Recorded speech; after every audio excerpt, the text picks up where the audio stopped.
Ustadz, pada tahun kemarin, tanggal 10 Desember, saya waktu itu ada acara seminar, tiba-tiba saya menemukan uang 250.000. Kata guru saya, karena saya bilang kepada guru saya ada uang hilang. Dan guru saya Ustadz juga. Ya, guru itu Ustadz. Ustadz itu bahasa Indonesianya guru. Guru itu bahasa Arabnya Ustadz. Ya. Dan guru saya Ustadz juga. Ya. Dia mengatakan, udah, uang itu jadi milik kamu. Ah, ini dia. Karena saya tidak tahu ilmunya, saya pakailah uang itu. Nah, ya. Sebagian disodakohkan, iya rumus. Sodakohnya kurang lebih berapa ini? 20.000, 70.000. Kelihatannya sih berapa ini mas? 70.000.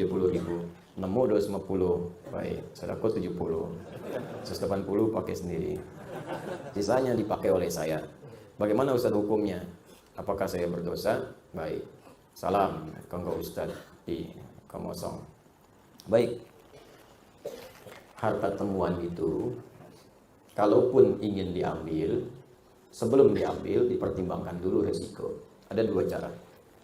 Pertama, ditinggalkan. Tetap di tempatnya. Kalau memang kita tak mampu mengembalikan pada pemiliknya.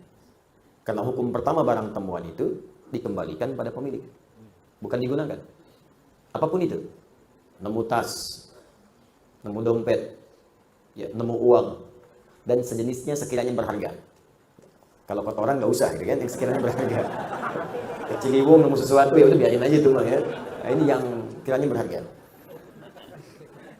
Kalau Anda sudah dapatkan itu, yang Anda temukan, maka hukum pertama, jika punya kemampuan dan Anda ingin mengambilnya, maka kewajiban langsung melekat kepada Anda untuk mengembalikan pada pemiliknya. Kalau tak punya kemampuan, ada dua pilihan. Imam meninggalkan itu, supaya resiko beban tidak berpindah kepada Anda. Atau yang kedua, Anda infokan pada orang lain. Yang mungkin lebih tahu dan lebih mampu untuk mengembalikan itu. Biasanya di sini ada pihak berwajib. Ya, sini ada saudara kita, misalnya ada Pak Eli, ada yang lain. Kembalikan lewat orang atau yang punya kemampuan, punya instrumen untuk melacak itu. Pak, saya menemukan uang ini, Pak. Saya tidak tahu pemiliknya siapa. Tapi yang kita rujuk itu punya kemampuan untuk melacak, ditemukan di mana, bisa melihat sidik jari, macam-macam dan sebagainya. Yang kira-kira bisa dikembalikan dengan nilai berharga. Ya? Baik. Tapi kalau Anda merasa di situ punya kemampuan atau ingin beramal soleh sekaligus mencari pemiliknya untuk dikembalikan, maka pertama niatkan untuk beribadah kepada Allah. Itu dulu. Anda ingat kaidah ini penting. Nanti begitu Anda niatkan karena Allah, maka Allah akan melembutkan. Orang yang memiliki barang itu boleh jadi ada manfaat yang Anda dapatkan dari situ. Nanti saya berikan kisah lain terkait ini. Nah, apa yang terjadi kemudian? Maka berusaha kembalikan dulu. Cari jalan. Iman Anda mencari, nggak ada nih kemudian pemiliknya, nggak ada alamat, nggak ada macam-macam. Cari dulu. Cari wasilah. Tanyakan ini, tanyakan itu. Ya, dan seterusnya. Sampai kalau kemudian pada masa tertentu tidak juga ada kunjung kabar. Anda tunggu sebulan nggak ada kabar. 2 bulan nggak ada kabar. 3 tahun nggak ada kabar. Tidak sama sekali muncul pada saat itu. Maka walaupun status barang itu kemudian dinyatakan tidak ada pemilik, yang berhak diambil oleh Anda bukan seluruhnya.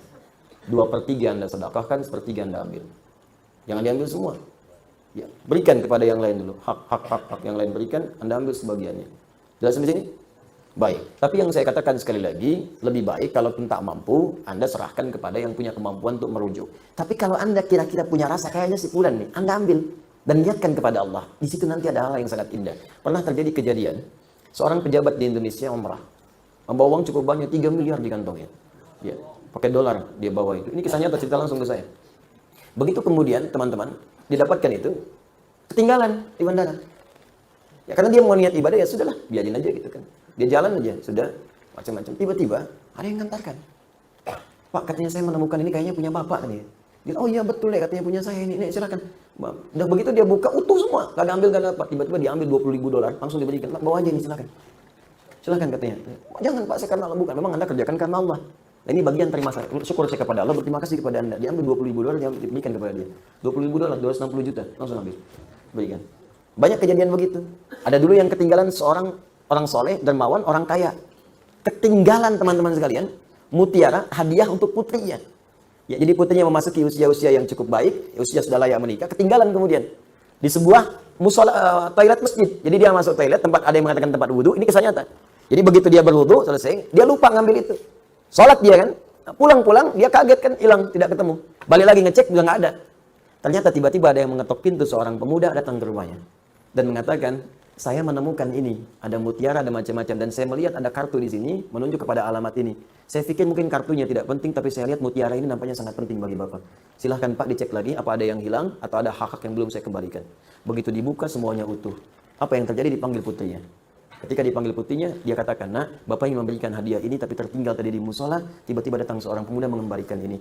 Pemuda ini boleh jadi bukan mutiaranya yang penting, tapi pemuda ini yang dikirimkan oleh Allah menjadi bagian hadiah untukmu.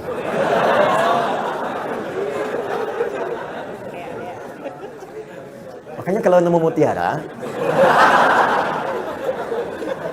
jangan dijual ke pasar loak. Cari pemiliknya dulu, cari pemiliknya.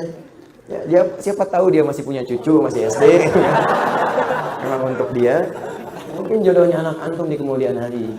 Bangun jadi kekerabatan, jadi teman kan? Mungkin pemilik perusahaan, mungkin macam-macam. Jadi bagian yang mungkin Allah datangkan rezeki di situ. Jelas ya? Terus kasus yang tadi bagaimana Ustaz? Anda ambil 70.000. Ya. Maaf, Anda berikan 70.000. Banyak kan Anda ngambilnya. Ya, 250.000. 50.000 bagi 3 berapa? Ayo cepat. Cepat tuh Joni. Berapa? 80 sekian, 82, ya kan? Maka sudah Anda kembalikan aja dulu, tambahkan yang tadi, ya, keluarkan. Berarti kan yang Anda ambil 100, 250.000 kurangi 70 80, ya kan? Maka 100.000-nya keluarkanlah, ya, keluarkan. Dikeluarkan kemana Ustaz? Sedekahkan kepada yang memerlukan. Ya, berikan, dan semoga Allah ridha dengan apa yang telah Anda kerjakan insyaallah.